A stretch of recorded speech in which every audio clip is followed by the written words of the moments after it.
Ya, Assalamualaikum warahmatullahi wabarakatuh. Jumpa lagi dengan saya Martanto Ainkom ya. Di dalam video pembelajaran untuk pertemuan keempat, topik pembahasan yang kedua yaitu kebijakan dan prosedur kontrol keamanan cyber ya. Jadi ada beberapa komponen utama yang bisa kita lakukan terkait dengan kebijakan dan prosedur kontrol keamanan cyber ya. Yang pertama tentang kebijakan akses ya.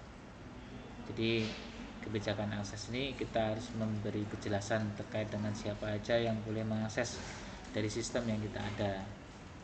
Jadi harus ada itu listnya siapa aja, terus kemudian boleh akses apa saja, itu harus diatur.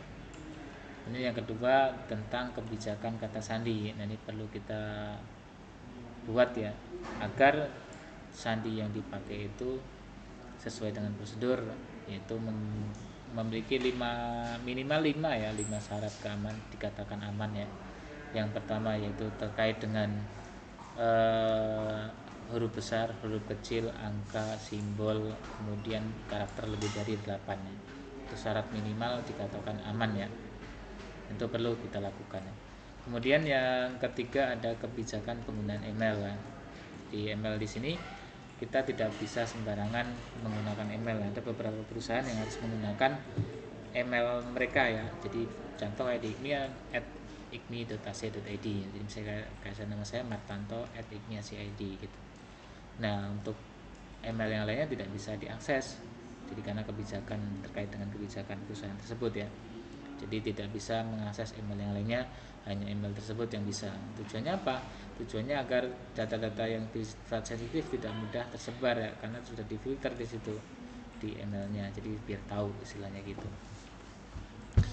Kemudian selanjutnya adalah kebijakan pemeliharaan perangkat lunak. Jadi ada beberapa perusahaan yang mewajibkan istilahnya ya, melakukan pembaruan sistem dan sebagainya.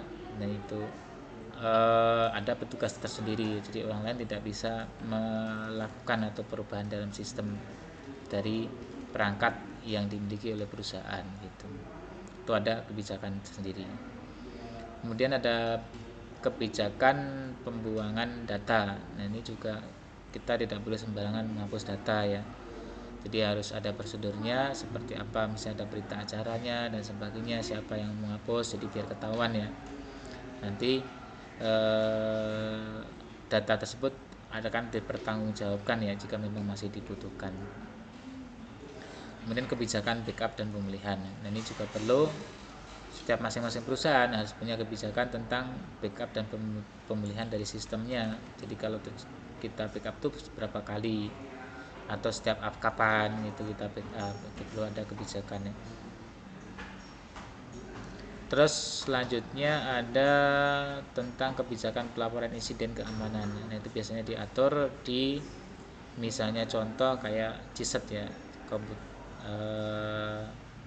Cyber Incident Response Team ya, CISET.